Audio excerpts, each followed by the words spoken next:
کن لوگوں کو اللہ کیسے عذاب دیتا ہے۔ آئیے اللہ اکبر، میرے آقا صلی اللہ علیہ وسلم کے دیوانوں، اللہ کے حبیب، ہم سب کے آقا غیب دا نبی صلی اللہ علیہ وآلہ وسلم ارشاد فرماتے ہیں کہ جب کسی بے نمازی کو اس کی قبر میں رکھا جاتا ہے جس نے نماز نہیں پڑھی۔ آج یہ بات عام ہے، جب نماز کا ذکر ہوتا ہے تو لوگ سوچتے ہیں یہ تو مولوی صاحب کی بات ہے کہ وہ تو نماز کا ذکر کریں گے، مگر ایک بات یاد رکھیں، نماز چھوڑ کر کوئی سچا مسلمان ہو ہی نہیں سکتا۔ مسلمان بننے کے لیے نماز ضروری ہے۔ حضور اکرم صلی اللہ علیہ وآلہ وسلم کے صحابہ کہتے تھے کہ ہم نبی کے دور میں مسلمانوں کو نماز سے پہچانتے تھے کہ جو نماز پڑھتا ہے وہ مسلمان ہے، جو نماز نہیں پڑھتا وہ مسلمان نہیں ہے۔ یہ بات ہے۔ بڑے پیر کی 11ویں کرنے والوں، ہم کہتے ہیں غوث پاک کی 11ویں ہم کرتے ہیں، کبھی سوچا اگر نماز نہیں پڑھتے تو غوث پاک اس کو قبول بھی کرتے ہیں کہ نہیں کرتے؟ میں نے غوث پاک کے ملفوظات میں یہ بات پڑھی، پتہ نہیں لکھنے والے نے کہاں تک انصاف کیا، لیکن یہ بات موجود ہے، دھیان سے سننا۔ غوث پاک بے نمازی سے کتنی نفرت کرتے ہیں۔ غوث پاک کے دل میں بے نمازیوں سے محبت نہیں ہے، بلکہ نفرت کتنی ہے۔ غوث پاک بے نمازیوں کو کتنا برا جانتے ہیں۔ سرکار غوث العالم دستگیر پیران پیر کا فرمان ہے، فرماتے ہیں اگر تم رستہ چل رہے ہو، رستے سے آ رہے ہو اور تمہارے پاس راستے میں ایک کتا گندگی میں بھرا ہوا آ رہا ہے اور ایک بے نمازی آ رہا ہے، اب تمہیں دونوں کے بیچ سے گزرنا ہے، اب آپ کو یا تو کتے کی طرف ہٹنا پڑے یا تو بے نمازی کی طرف ہٹنا پڑے، تو تم ہٹو گے کدھر؟ تو فرماتے ہیں جو گندگی میں بھرا ہوا کتا ہے اس کی طرف ہٹ جانا، مگر بے نمازی کی طرف مت ہٹنا، اس لیے کہ کتے کی جو نجاست ہے اگر وہ تمہارے جسم پہ لگ گئی تو اس کو آپ تھوڑے سے پانی سے دھل کر پاک ہو جاؤ گے، لیکن بے نمازی کی نحوست اگر تم پر پڑ گئی تو اس کو دنیا کے کوئی سمندر کا پانی دھو نہیں سکے گا۔ آپ مجھے بتائیں کہ بے نمازی سے اتنی نفرت غوث پاک کر رہے ہیں اور ہم لوگ مسجدوں کو ویران کر چکے ہیں، ہمارے پاس نماز کے لیے وقت نہیں ہے، دوستوں کے لیے ٹائم، ماں باپ کے لیے ٹائم، کھیل کود کے لیے ٹائم، جوا کھیلنے کے لیے ٹائم، شراب کے اڈوں پہ جانے کے لیے ٹائم، فلمیں دیکھنے کے لیے ٹائم۔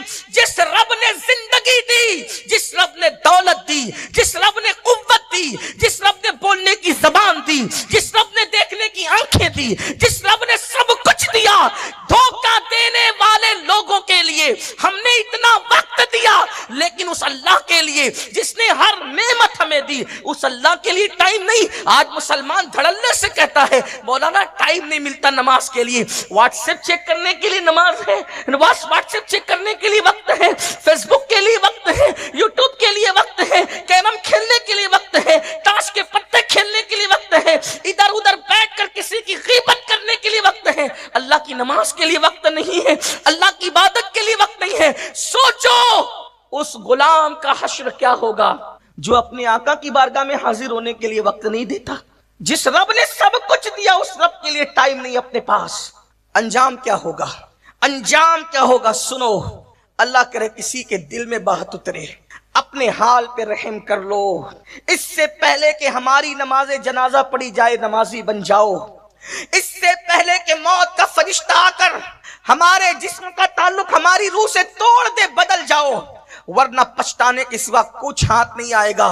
یہ بڑے بڑے مکانات، یہ بڑی بڑی کاریں، یہ بڑا بڑا بینک بیلنس، یہ بڑی بڑی جائیداد، یہ کھیتیاں سب یہی رہے گی۔ کفن میں کچھ نہیں لے جانا ہے اعمال کے سوا، جو کفن میں لے جانا ہے اس کے لیے ٹائم نہیں، جو یہاں پڑی رہ جانا ہے اس کے لیے رات دن محنت۔ جھوٹ بول بول کے مال کما رہے ہیں، ناپ تول میں کمیاں کر رہے ہیں، لاٹریاں کھیل رہے ہیں، جوا کھیل رہے ہیں، سود کھا رہے ہیں، جو سب چھوڑ کر جانا ہے اس کے لیے رات دن محنت، جو قبر میں لے جانا ہے اس کے لیے کوئی محنت نہیں۔ تو اپنے سچے نبی نے فرمایا، میری ماں اور بہنوں کی بھی خاص توجہ، یہ بات صرف مردوں کے لیے نہیں ہے، یہ عورتوں کے لیے، ہر انسان کے لیے ہے۔ میرے آقا فرماتے ہیں صلی اللہ علیہ وآلہ وسلم کہ جب بے نمازی کو اس کی قبر میں رکھا جاتا ہے تو 99 سانپ، 90 پر 9، 99 سانپ اس کی قبر میں ڈال دیے جاتے ہیں اللہ کی طرف سے۔ 99 سانپ، یہ کوئی کہانی قصہ نہیں، یہ کسی عام انسان کی بات نہیں، یہ اللہ کے رسول کا فرمان اور نبی کی حدیث کا انکار کرنے والا اور مذاق اڑانے والا مسلمان نہیں ہو سکتا۔ اپنے نبی نے فرمایا، اپنے سچے رسول نے فرمایا 99 سانپ اللہ اس کی قبر میں مسلط کرتا ہے، اور ان سانپ کی طاقت کا عالم کیا ہے؟ ارشاد فرمایا وہ جو 99 سانپ ہیں اس میں سے ایک ایک سانپ کی قوت کا حال یہ ہے کہ اگر وہ سانپ کسی پہاڑ پہ ڈنک مار دے تو پہاڑ ریزہ ریزہ ہو جائے، اگر وہ سانپ دنیا میں پھونک مارے، پھنکار دے تو اس کی گرمی سے سارے انسان مر جائے۔ ایک سانپ اتنی طاقت والا ہے، ایسے طاقتور 99 سانپ بے نمازی کی قبر میں مسلط کیے جاتے ہیں۔ اس نے اگر فجر کی نماز نہیں پڑھی تھی تو ظہر تک وہ سانپ اس کو ڈستے رہتے ہیں۔ اللہ اکبر، پھر ظہر نہیں پڑھی تھی، عصر تک وہ سانپ اس کو ڈستے رہتے ہیں۔ مغرب نہیں پڑھی تھی، مغرب تک کے وہ سانپ اس کو ڈستے رہتے ہیں۔ عشاء نہیں پڑھی تھی، اللہ اکبر، مغرب نہیں پڑھی تھی، عشاء تک سانپ ڈستے رہتے ہیں۔ عشاء نہیں پڑھی تھی، فجر تک سانپ ڈستے رہتے ہیں۔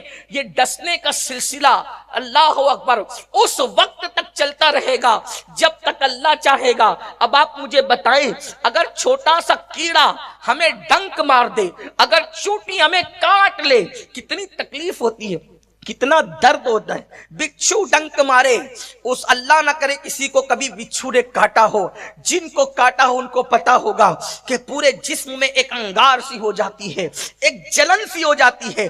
دنیا کا بچھو، کھیت کا بچھو ایک ڈنک مارے تو انسان ایسے تڑپتا ہے اور ایسے بلکتا ہے کہ اللہ اکبر، اس کو قرار نہیں آتا۔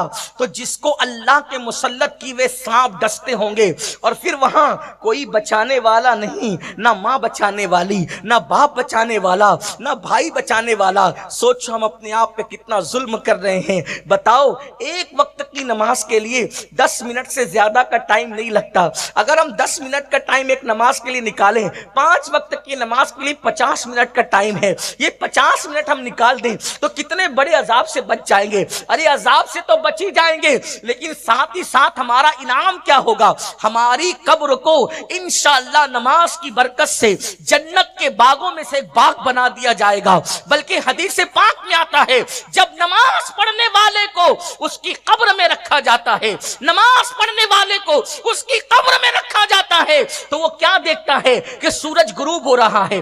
ہر بندے کو جب قبر میں رکھا جاتا ہے تو کیا دیکھتا ہے کہ وہ سورج غروب ہو رہا ہے، یعنی عصر کا وقت ہوتا ہے۔ تو وہ جو نمازی ہوتا ہے وہ کہتا ہے فرشتوں سے ہٹو ہٹو، ابھی میں نے عصر کی نماز نہیں پڑھی ہے، کیونکہ اس کو نماز کی عادت ہوتی ہے۔ وہ کہتے ہیں بعد میں باتیں ہوگی، پہلے مجھے عصر کی نماز پڑھ لینے دو، میری نماز جاتی ہے۔ اور فرشتوں کو اللہ کہے گا اب پوچھتے کیا ہو، دیکھتے نہیں کہ میرا بندہ میرا کتنا وفادار ہے، اس لیے اس کے لیے جنت کا بستر لگا دیا جائے۔ اور اس بندے کے لیے جنت کا بستر لگا دیا جاتا ہے۔ اور اس بندے کے لیے جب جنت کا بستر لگتا ہے تو وہ دیکھتا ہے کہ ایک دلہن اس کی قبر میں موجود ہے، ایک دلہن اس کی قبر میں موجود ہے۔ بھائی چھوڑ کر چلے گئے، وہ بچے چھوڑ کر چلے گئے، دوست چھوڑ کے چلے گئے، احباب چھوڑ کے چلے گئے، سب چھوڑ کر چلے گئے۔ وہ پریشان تھا، لیکن دیکھتا ہے کہ ایک دلہن اس کی قبر میں موجود ہے۔ کہتا ہے آپ کون ہے؟ تو وہ گھونگٹ اٹھا کر کہتی ہے میں تیری نماز ہوں، جب میرا وقت آتا تھا تو تو سب کو چھوڑ دیتا تھا، آج تجھے سب نے چھوڑ دیا ہے تو تیرا دل بہلانے کے لیے اللہ نے مجھے تیری قبر میں بھیجا ہے۔ اب قیامت تک میں تیرا ساتھ دیتی رہوں گی، تیرا دل بہلاتی رہوں گی۔ اس لیے میرے عزیز بھائیوں، سفر میں رہو تو بھی نماز پڑھو، گھر پہ رہو تو بھی نماز پڑھو، خوشی ہو تو بھی نماز پڑھو، غم ہو تو بھی نماز پڑھو۔ اور یاد رکھنا، یہ مت سوچنا اللہ میری قبول کرے گا کہ نہیں کرے گا، یہ بات دماغ سے نکال دو، یہ بات دماغ سے نکال دو۔ میں ان پڑھ ہوں، میں جاہل ہوں، میں تو دیہاتی ہوں، میں تو گوار ہوں، وہ میری قبول کرے گا کہ نہیں کرے گا؟ واللہ اس کی بارگاہ میں زبانیں نہیں دیکھی جاتی، اس کی بارگاہ میں تو دل کے جذبات دیکھے جاتے ہیں۔ جب کوئی بندہ دل سے جھک جاتا ہے، ایک ہی سجدے پر اللہ اس کو جنت کی بشارت عطا کر دیتا ہے۔ یہ ایک سجدہ جسے تو گرا سمجھتا ہے، یہ ایک سجدہ 1000 سجدوں سے دیتا ہے آدمی کو نجات۔ آج کل جہاں مرد نماز سے دور ہے، میری مائیں اور بہنیں بھی کوسوں دور ہے، اور میری مائیں بہنیں کہتی ہے مولوی صاحب ہمیں بچوں کو کھلانا پڑتا ہے، بچوں کی پرورش کریں، مرد تو چھڑے ہیں، مرد تو ان کو کوئی پرابلم ہی نہیں ہے، ہمیں بچے پالنے پڑتے ہیں، بچوں کو کھلانا پلانا ہے، کپڑے دھلنے ہیں، کھانا بنانا ہے، یہ کرنا ہے وہ کرنا ہے۔ میں پوچھنا چاہتا ہوں میری بہنوں یہ بتاؤ بچے صرف تمہارے ہیں یا سیدہ فاطمہ الزہرا کے بھی بچے تھے؟ چھوٹی سی عمر میں، اتنی چھوٹی سی عمر تھی، چھوٹی سی عمر میں اللہ نے 5-6 بچوں سے نوازا تھا، ہر بچے کی خدمت کرتی تھی لیکن کبھی نماز نہیں چھوٹتی تھی۔ بلکہ آپ کو بتاؤں اللہ اکبر، آج تو گھر گھر جو ہے وہ نل بنے ہوئے ہیں، نلوں میں پانی آتا ہے، قریب قریب کنویں ہیں، اور پھر آٹا بھی چھوٹے چھوٹے دیہاتوں میں، بلکہ آج تو فقیروں کے یہاں جو بھیک مانگتے ہیں ان کے یہاں بھی آٹا پیس کر کے آتا ہے، فقیر کی بیوی کو بھی آٹا پیسنا نہیں پڑتا ہے نا۔ لیکن اللہ اکبر، سیدہ فاطمہ اپنے ہاتھوں سے چکی چلاتی تھی، اپنے ہاتھوں، کتنی مصروف زندگی تھی، اپنے ہاتھوں سے چکی۔ اتنے بڑے مالدار باپ کی بیٹی کہ ان کے بابا سے زیادہ مالدار کوئی نہیں تھا۔ لوگ کہتے ہیں کہ مالدار باپ کی بیٹیاں بڑے عیش پرست ہوتی ہے، لیکن میں کہتا ہوں سب ایسی نہیں ہوتی۔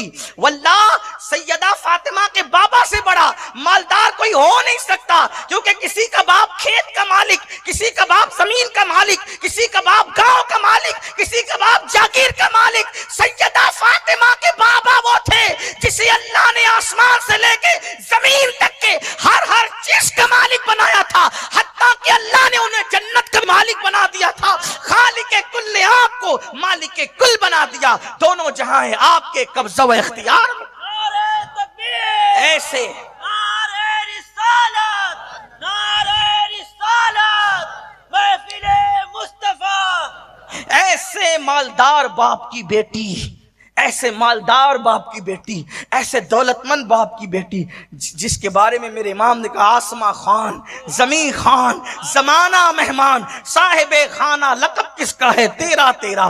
جس کو بھی بھیک ملی ان کے در سے ملی، جس کو بھی جو نعمت ملی اس کے در سے ملی۔ خلق کے حاکم ہو تم، رزق کے قاسم ہو تم سے ملا جو ملا تم پہ کروڑوں درود۔ فرشتے جس کے دروازے پہ دامن بھریں، انبیاء جس کے دروازے پر نعمتیں پائیں، اللہ اکبر وہ میرے نبی کی چوکھٹ ہے۔ اللہ اندازہ تو کریں، اتنے مالدار باپ کی بیٹی ہے، ہاتھ سے چکی چلاتی۔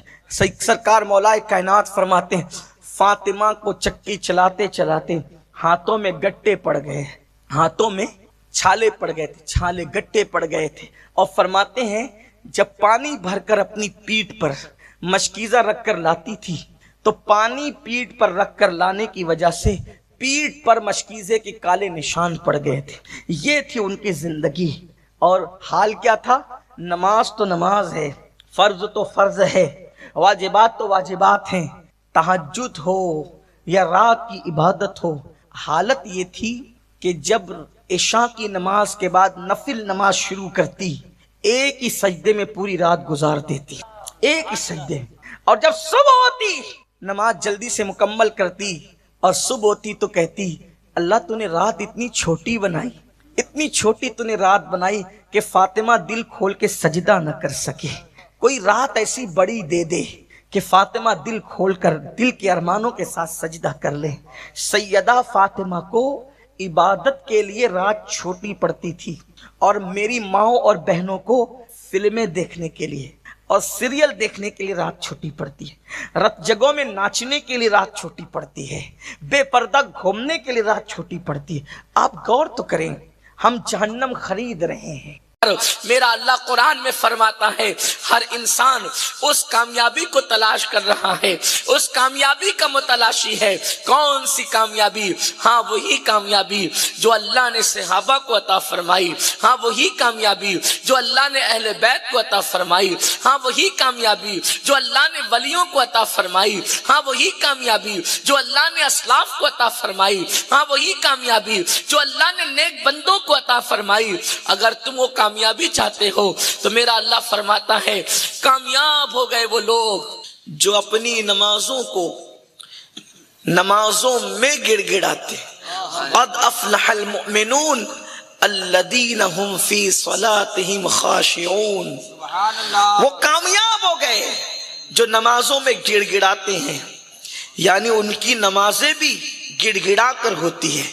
آج تو ہماری نمازیں ہی نہیں ہیں، لوگوں کو نماز کا عنوان اب اتنا پرانا لگنے لگا ہے کہ لوگ سوچتے ہیں یہ نماز کے عنوان پہ گفتگو، مگر یاد رکھیے آپ کو نہیں پتا، میرے رسول نے، میرے نبی نے فرمایا کہ جس کا کی نماز نہیں اس کا دین نہیں۔ الا لا الا لا دین اللہ صلاۃ اللہ، اس کا دین نہیں ہے جس کی نماز نہیں۔ آج بلکہ ایک مقام پر فرمایا اس کا ایمان نہیں ہے جس کی نماز نہیں۔ مسلم قوم مسلم کی 95% آبادی نمازی نہیں ہے۔ ایک کم و بیش 110 سے زائد صحابہ کا فتویٰ ہے کہ جس نے جان بوجھ کے نماز چھوڑی وہ کافر ہو گیا۔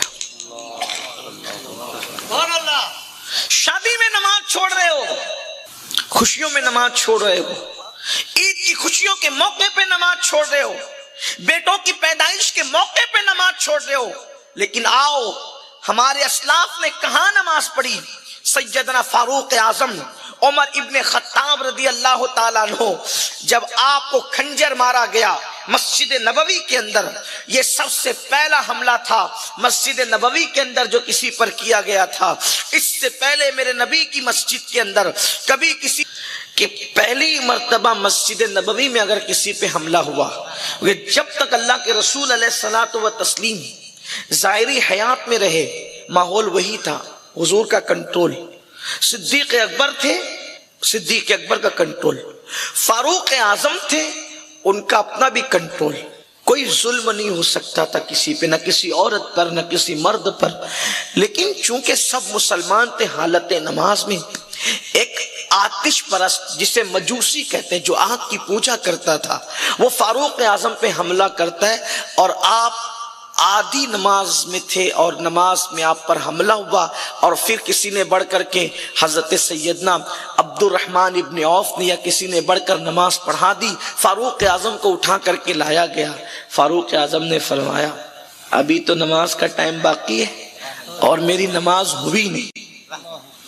نماز میں تھے، حملہ ہوا، زخموں سے خون بہ رہا ہے اور اتنا زخم ہے کہ اب بچنے کی امید نہیں ہے، لیکن فاروق اعظم کہتے ہیں ابھی نماز کا وقت ہے، ابھی وہ مرہم پٹی کرانے کی فکر نہیں، ابھی خون بند کرانے کی فکر نہیں، ابھی زخموں کی فکر نہیں، فکر کس کی ہے؟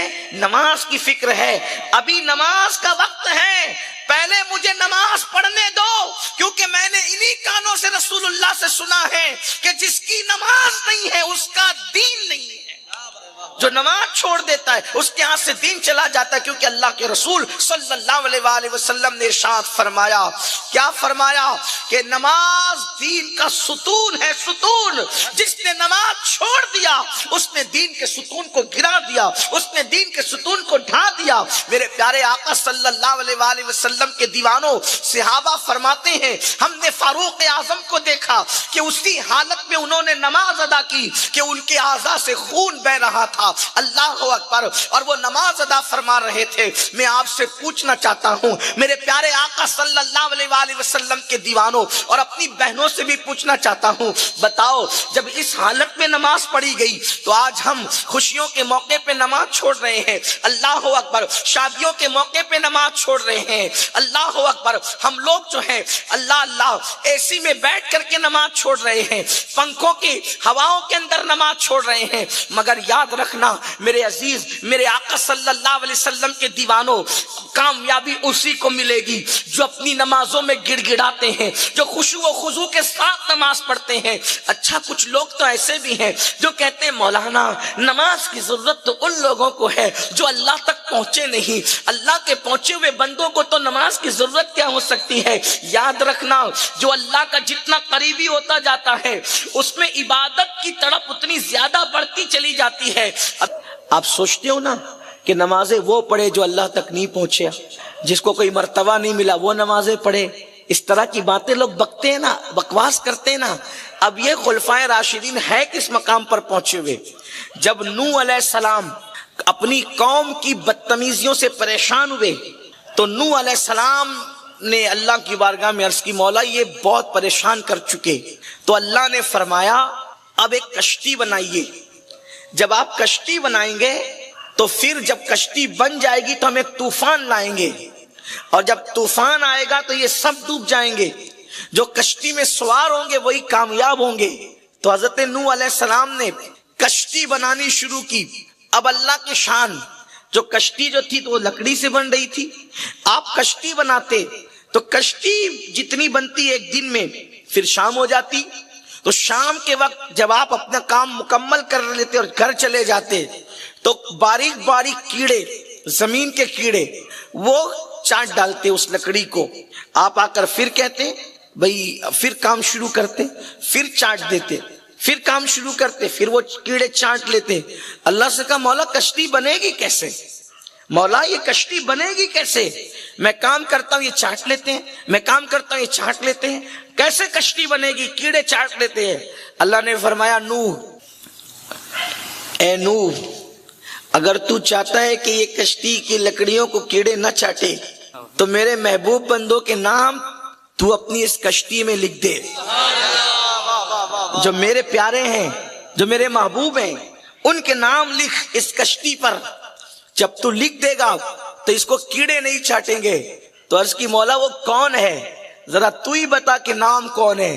تو فرمایا وہ میرے نبی کے 4 یار ہیں, میرے محبوب کے 4 یار ہیں, ابو بکر صدیق, عمر فاروق, عثمان غنی اور علی حیدر کرار.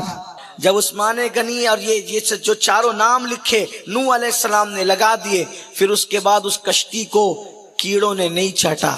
حضرت نوح علیہ السلام کی کشتی کیڑوں سے بھی محفوظ رہی اور طوفان میں بھی محفوظ رہی. سوچو نوح کی کشتی پر اللہ کا پیغمبر جس کا نام لکھتا ہے وہ میرے نبی کے یہ 4 یار ہیں. اللہ اکبر, غور فرمائیں. اور ان میں دوسرے یار فاروق اعظم, اللہ اکبر, ان کو جو ہے وہ زخم لگ رہا ہے اور زخم کی حالت میں بھی فاروق اعظم نماز ادا فرما رہے ہیں اور کہتے ہیں کہ میں نے اپنے نبی سے سنا اللہ کے رسول نے فرمایا کہ جس کی نماز نہیں اس کا دین نہیں. اب آپ مجھے بتائیں جنہیں جنت کی بشارتیں ملی ہو, جن کے نام نوح علیہ السلام کی کشتی پر لگے ہوں, اللہ اکبر, وہ لوگ نماز نہ چھوڑیں, اور وہ بھی اس حالت میں نہ چھوڑے, بلکہ اگر ایسی حالت میں نماز چھوٹ جاتی تو یہ تو عذر ہی تھا, اتنے زخمی تھے, خون بہ رہا تھا, لیکن اس حالت میں بھی انہوں نے نماز نہیں چھوڑی. اور آج میرا جوان نماز ترک کر رہا ہے. یاد رکھنا اے میرے آقا صلی اللہ علیہ وآلہ وسلم کے دیوانوں, ناکام رہو گے جب تک مسجدوں سے دور رہو گے, ناکام رہو گے جب تک سجدوں سے دور رہو گے, اسی طرح بلبلاتے رہو گے, اسی طرح تڑپتے رہو گے. کوئی اللہ کی مدد آنے والی نہیں ہے. اگر زمانے میں انقلاب چاہتے ہو تو اللہ کے گھروں کی طرف آنا ہوگا, اللہ کے گھروں کی طرف پلٹنا ہوگا. جانتے ہو, آؤ میں ایک حدیث پاک پڑھوں اور اپنی گفتگو اس پر مکمل کروں. میرے آقا صلی اللہ علیہ وآلہ وسلم کے دیوانوں, اللہ کے حبیب غیب دا نبی صلی اللہ علیہ وآلہ وسلم ارشاد فرماتے ہیں جو نماز چھوڑ دیتا ہے اس کے لیے بلائیں ہیں. دنیا میں چند بلائیں, مرتے وقت چند بلائیں, قبر میں چند بلائیں, قیامت کے دن کی چند بلائیں. وہ بلاؤں میں گرفتار ہوگا. یعنی نماز چھوڑنے والا دنیا میں رہے تو بلاؤں میں, مرے تو بلاؤں میں, قبر میں جائیں تو بلاؤں میں, قیامت کے دن اٹھے تو بلاؤں میں. اللہ اکبر. یہی وجہ تو تھی کہ اللہ اکبر, آپ جس بھی نیک بندے کو دیکھیں وہ آپ کو نماز کا پابند ملے گا. حضرت فاروق اعظم اللہ اکبر نماز پڑھ رہے ہیں شہادت کے وقت بھی, امام حسین نماز پڑھ رہے ہیں شہادت کے وقت بھی. اللہ کے رسول علیہ السلام اس حالت میں ہے کہ بظاہر مسجد چل کر نہیں جا سکتے, تو 2 لوگوں کے کندھوں پہ ہاتھ رکھ کر میرے سرکار مسجد جا رہے ہیں. آپ اندازہ تو فرمائیں. اللہ اکبر, اللہ اکبر. بلکہ مولا کائنات شیر خدا علی مرتضیٰ فرماتے ہیں اگر اللہ قیامت میں مجھے اختیار دے گا کہ میں نماز پڑھوں یا جنت میں جاؤں تو میں جنت میں جانے پر نماز کو ترجیح دوں گا, نماز پڑھوں گا. نماز, لوگ کہتے ہیں نماز میں کیا رکھا ہے, میں نے کہا علی سے پوچھ نماز میں کیا رکھا ہے. کچھ لوگ تانا دیتے تم جنت کے لیے نماز پڑھتے ہو, میں نے کہا جنت کے لیے نماز کی کیا بات ہے. جس کو نماز کی لذت ملی وہ جنت پر ترجیح دیتے ہیں نماز کو. مولا علی فرماتے ہیں میں نماز کو ترجیح دوں گا جنت پر. علی یہ مرتضیٰ کہنے میں نماز. ہم کون سے علی والے ہیں؟ ہم صحابہ کے نام پہ سیاست کر رہے ہیں, اہل بیت کے نام پہ سیاست کر رہے ہیں. صرف نعرے ہی رہ گئے, صرف نعرے ہی رہ گئے. نعروں کے سوا ہمارے پاس بچا